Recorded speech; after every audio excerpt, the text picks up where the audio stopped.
Good morning dear students.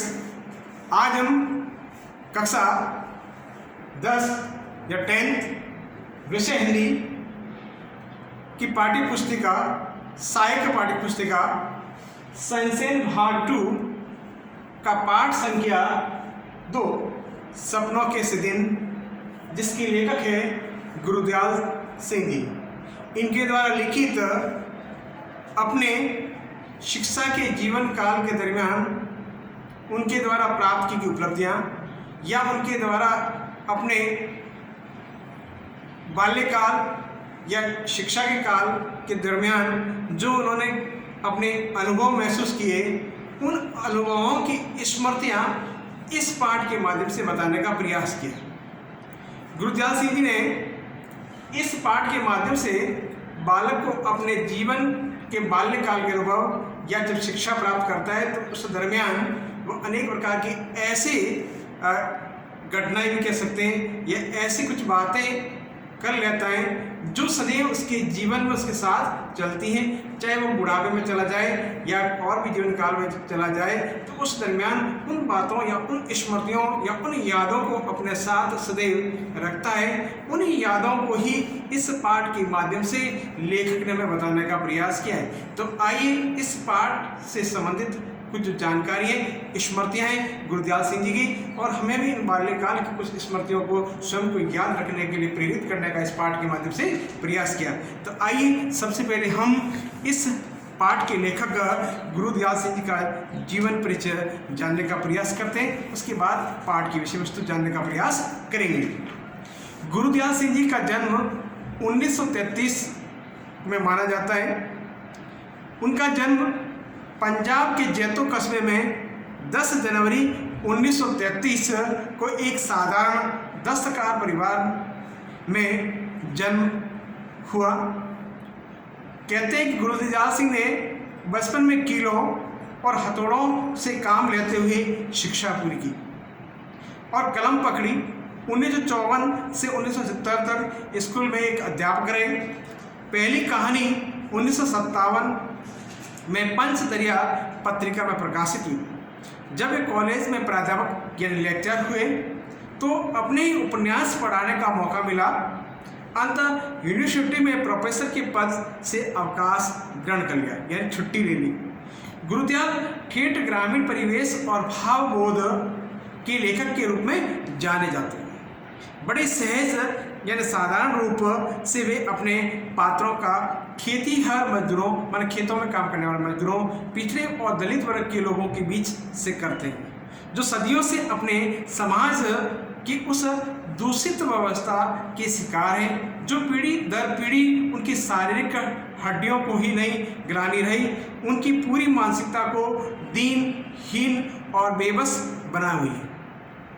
Punjabi भाषा में उल्लेखनीय योगदान के लिए उन्हें ज्ञानपीठ पुरस्कार से सम्मानित गुरुदयाल सिंह ने अपने लेखन के लिए साहित्य अकादमी, सोवियत लैंड नेहरू सम्मान और पंजाब की साहित्य अकादमी सहित अन्य कई पुरस्कारों से उन्हें सम्मानित होने का गौरव मिला।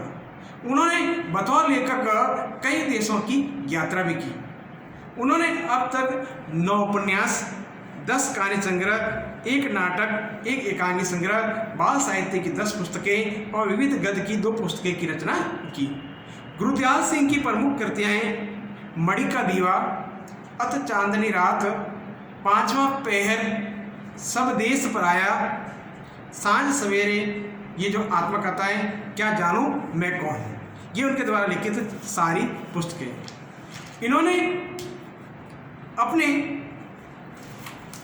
जीवन के दरमियान शिक्षा को अधिक महत्व दिया और वे अपने जीवन के अंतर्गत जो पीछे घटी घटनाओं को भी एक ताजे स्मृतियों के रूप में सदैव अपने साथ रखते हैं। उसी बात को लेकर उन्होंने अपनी स्मृतियों को सपनों के से दिन के नाम से उल्लेखित किया है। लेखक इस पाठ के माध्यम से कहते हैं कि शिक्षा काल में पढ़ना ही विद्यार्थी का लक्ष्य होता है। प्राय हर विषय की कोई न कोई किताबें पढ़नी होती है। इस पढ़े हुए में से बहुत कुछ ऐसा भी होता है जो पूरी कोशिश के बावजूद भी याद नहीं रहता, और बहुत कुछ ऐसा भी होता है जो एक बार पढ़ लेने के बाद हमेशा हमारी स्मृति में याद में रह जाता है। तो प्रस्तुत जो आत्मकथांश है सपनों के इस दिन को दूसरी कोटि में रखा जा सकता है, जिससे पढ़ने के बाद भुला पाना बहुत कठिन असंभव होता है। यह अंश बताता है कि समाज में कुछ लोग ऐसे भी थे जो शिक्षा के महत्व से पूरी तरह अनजान थे। ऐसे लोग न केवल खुद अनपढ़ रहे, बल्कि उनके कारण उनके परिवार की भावी पीढ़ियां भी अनपढ़ रह गई। इस पाठ की स्मृति में बने रहने का जो सबसे अहम वजह है वह यह है कि इसे पढ़ते हुए जो पढ़ने वाला है जो उसको बार बार पढ़ लेता है और ऐसा लगता है जो कहता है कि मेरी दिनचर्या मेरी है, और जो शरारतें या चुगलबाजियाँ, आकांक्षाएं और सपने मेरे थे जो मैंने आज तक किसी को बताए भी नहीं, वे लेखक को कैसे मालूम हो गए और उनके बिना मुझसे मिलने की मेरी दैनंदिनी कैसे लिख ली गई। अर्थात इस सपनों के स्थित पाठ के अंदर लेखक ने अपने जीवन के बीते हुए काल में किस प्रकार उनकी स्मृतियां हैं उनको बताने का प्रयास किया। तो लेखक ने क्या इस आत्मकथांश पाठ के माध्यम से हमें प्रेरित करने का प्रयास किया है कि जीवन के अंतर्गत अनेक ऐसी घटना स्वतः ही घट जाती है, उन घटनाओं को सदैव हमारे जीवन में याद रहती है, और जब भी हमें उन बातों को याद करते हैं तो हमारे एक सपनों के सिद्ध की तरह याद हो जाते हैं। इसी पर प्रेरित होकर, इसी पर आधारित गुरुजाल सिंह ने अपने पाठ के कुछ अंश हैं वो इस प्रकार लिखे, जिसको सुनने का प्रयास करें। लेखक कहते हैं कि मेरे साथ खेलने वाले सभी बच्चों का हाल एक सा होता, नंगे पाँव, फटी मैली सी कसी और टूटे बटनों वाले कई जगह से फटे कुर्ते और बिखरे बाल। जब लकड़ी के ढेर पर चढ़कर खेलते, नीचे को भागते तो गिरकर कहीं तो जाने कहाँ चोट खा लेते और पहले ही फटे पुराने कुर्ते तार हो जाते। धूल भरे कई जगह के चिले पाव, पिंडलियाँ लहू के ऊपर जमी रेत मिट्टी से लथपथ गुलटे लेकर जाते तो सभी की माँ बहनें उन पर तरस खाने की जगह और पिटाई कर लेती। कईयों के बाप बड़े गुस्सा करने वाले थे, पीटने लगते तो यह ध्यान भी रखते कि छोटे बच्चे के नाक मुंह से लहू बहने लगता है और उसे कहाँ चोट लगी। परंतु इतनी बुरी पिटाई होने पर भी दूसरे के दिन फिर खेलने चले जाते। तो इस प्रकार से उनके साथ दैनिक गतिविधियां बढ़ती रहती। लेखक कहता है कि मेरे साथ खेलने वाले अधिकतर साथी हमारे जैसे परिवारों से हुआ करते थे। सारे मोहल्ले में बहुत परिवार तो हमारी तरह आसपास के गांवों में आकर बस गए थे। 2-3 घर साथ ही उजड़ी सी गली में रहने वाले लोगों के थे। हमारी सभी की आदतें भी कुछ मिलती जुलती थी। उनमें से अधिक तो स्कूल जाते ही न थे। जो भी कक्षा कभी गए थे, पढ़ाई में रुचि न होने के कारण किसी दिन बस्ता तालाब में फेंक आए और फिर स्कूल गए नहीं। माँ बाप ने जबरदस्ती भेजा और यहाँ तक कि परचूनियों और आड़तियों से तात्पर्य जो व्यापार में लेन देन कराने के लिए करने वाले व्यक्ति विशेष है, जो बिचौली जो कह सकते हैं, उन्हें आड़तियों के रूप में कहा जाता है, अपने बच्चों को स्कूल भेजना जरूरी न समझते। कभी किसी स्कूल अध्यापक से बात होती तो कहते हैं, मास्टर जी हमने इसे क्या तहसीलदार लगवाना है, और थोड़ा बड़ा हो जाए तो पंडित घनश्याम दास के हिसाब किताब के लिए पंजाबी जलंडे शब्द को कहा गया है। और भैया जो लेखा जोखा कहते खाता बुक कहते उससे कहा गया है, लिखने में लगा लेंगे। पंडित 6-8 महीने में लंडे और मुनिमी का अभी सभी काम सिखा लेंगे। वहाँ तो अभी तक अलिफ बे जिम सीख भी लेगा, यानी पढ़ाई लिखकर मुझे सामान्य अक्षरों के रूप में करवानी है। हमारे आधे से अधिक साथी राजस्थान हरियाणा के आकर मंडी के व्यापार या दुकानदारी करने आए परिवारों से थे। जब बहुत छोटे थे तो उनकी बोली कम समझ में पाते, उनमें कुछ शब्द सुनकर हमें हंसी आने लगती, परंतु खेलते तो सभी एक दूसरे की बात खूब अच्छी तरह समझ लेते। पता नहीं चला कि लोकोक्ति के अनुसार एक खेडन, मैंने खेलने को कहा जाता, खेडन के दिन 4 कैसे कब बीत गए। कहते हैं कि हम में से कोई भी ऐसा न था जो स्कूल के कमरे में बैठकर पढ़ने में कैद न समझता हो। कुछ अपने माँ बाप के साथ जैसा भी था काम करने लगते थे। बचपन में घास अधिक हरी और फूलों से सुगंध अधिक मनमोहक लगती है। ये सब शायद आदि सती सबसे पहले किसी पुस्तक में पढ़े थे, परंतु आज ये तक याद है। याद करने का कारण यही है, क्या यह वाक्य बचपन की भावनाओं से बड़े सोच समझ के अनुकूल होगा। परंतु स्कूल के अंदर जाने के रास्ते से दोनों ओर से गलियार बड़े ढंग से कटे हुए। लेखक कहते जब अगली श्रेणी में दाखिला होते तो एक और तो कुछ बड़े सियाने होने के एहसास भी होते, परंतु दूसरी ओर नई पुरानी जो कॉपी ऑफ पुस्तकालय में जाने कैसी बात बाती कि उन्हीं मास्टरों के डर से कांपने लगते और पिछली श्रेणी में पढ़ा चुके होते। लेखक कहते हैं कि तब स्कूल में कुछ साल 1-1.5 महीना बीता, पढ़ाई हुआ करती, फिर 1.5 महीने की छुट्टियां शुरू हो जाया करती। अब तक जो बात अच्छी तरह से याद है, छुट्टियों के पहले आखिरी दिनों का फर्क और पहले 2-3 सप्ताह में खूब खेलकूद का आनंद आता। कहते हैं कि फिर छुट्टियों बीतने लगती तो 2-3 लगते और प्रत्येक दिन डर सा बनता रहता, खेलकूद और तालाब में नहाना भी भूलने लगता।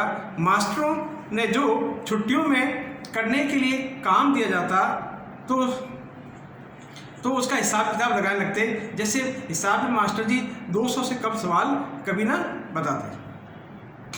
मन में हिसाब लगाने कि यदि 10 सवाल रोज निकले तो 20 दिन में पूरे हो जाएंगे, बस ऐसा ही सोचना बिच्छू होते हैं। तो इस प्रकार से लेखक कहते हैं कि जब हमारी पढ़ाई का कार्यकाल चलता, इस प्रकार से अनेक प्रकार की जो हमारी स्मृतियाँ जो सदैव हमारे साथ चलती रहती हैं। लेखक ने अपने स्कूल के बारे में बताया कि हमारा स्कूल H आकार की था, उनमें अनेक प्रकार के अलग अलग कमरे थे, प्रधानाचार्य के अलग, प्रार्थना के लिए अलग और हमारे जो PT सर थे उनके लिए अलग था। वे कहते हैं कि हमारे जो सारे अध्यापक थे उनमें जो शारीरिक शिक्षक PT सर है जिनका नाम प्रीतमचंद के रूप में बताया गया है, वे बड़े अलग तरीके थे। उनके बारे में उन्होंने अनेक ऐसी घटनाओं को भी इस पाठ के माध्यम से बनाया है कि शारीरिक शिक्षक किस प्रकार से अपने स्कूल के अंदर अनुशासन बनाने के लिए कार्य करता है, उसको भी बताने का प्रयास किया। वे कहते हैं कि मास्टर प्रीतमचंद PT लड़कों के कतारों में पीछे खड़े खड़े ये देखते कि कौन सा लड़का कतार में ठीक नहीं खड़ा है, उसकी कुड़की या टुनकों के वजह से हम कभी कतार से पहले आखिरी लड़के को ध्यान में रखते, यानी हमारा अनुशासन बनाए रहते हैं। कहते हैं कि एक बार ऐसी घटना घटी, वे बताते हैं कि हमारे जो प्रधानाध्यापक हैं, हेडमास्टर जिन्हें कहा गया है, वो अलग मिजाज थे, वे कक्षाओं को अलग अलग संचालन करते, उनका भी उन्होंने बहुत बढ़िया रोचक तरीके से बताना किया है। हेडमास्टर शर्मा जी उनके बिल्कुल उलट स्वभाव के थे, वो 5वीं और 8वीं श्रेणी की अंग्रेजी स्वयं पढ़ाया करते थे और हमारे में से किसी को भी याद न था कि 5वीं श्रेणी में कभी भी उन्हें किसी गलती के कारण किसी को चमड़ी उधेड़ने देखा या सुना होगा। यानी बड़े गुस्से स्वभाव से यदि कोई किसी प्रकार का कार्य करते तो उनको भी यहाँ बताने का प्रयास किया। कहते हैं कि परंतु तब भी स्कूल हमारे लिए ऐसी जगह थी जहाँ खुशियाँ भागे जाए। पहली कच्ची श्रेणी से लेकर 4थी श्रेणी तक केवल 5-7 लड़कों को छोड़कर हम सभी रोते चिल्लाते स्कूल जाया करते थे, परंतु कभी भी ऐसी स्थिति में रहते हुए स्कूल अच्छा भी लगने लगा।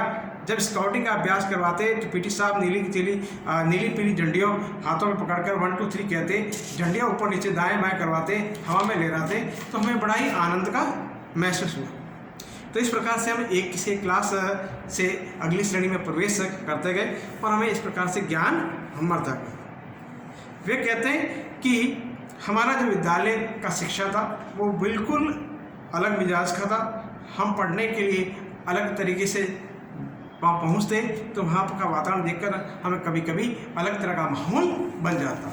कुछ बालक थे जो शिक्षा के प्रति बड़ी रुचि बढ़ते, वो बड़े आराम से आते थे, लेकिन अन्य बहुत सारे बच्चे थे जो पढ़ने में रुचि लेते, वो रोना और रोना इस प्रकार का कार्य होता रहता।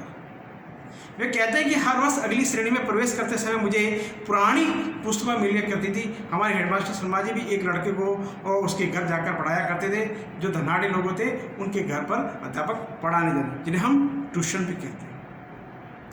वे कहते हैं कि परंतु किसी भी नई श्रेणी में जाने का ऐसा चाव कभी भी महसूस नहीं हुआ जिसका जिक्र उस लड़के ने किया करता। कहते हैं अजीब बात थी कि मुझे नई कॉपियों पुरानी पुस्तकों में से गंध आने लगती थी।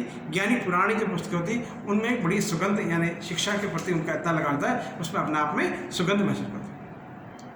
वे अपने जीवन काल के अनोखे समय को बताते गए। वे कहते हैं कि दूसरे विश्व युद्ध के समय था, परंतु हमारी नाभा रियासत का राजा अंग्रेजों ने 1923 में गिरफ्तार कर लिया गया और तमिलनाडु को कोडाम कैनाल में ही जंग शुरू होने से पहले उनका देहांत हो गया।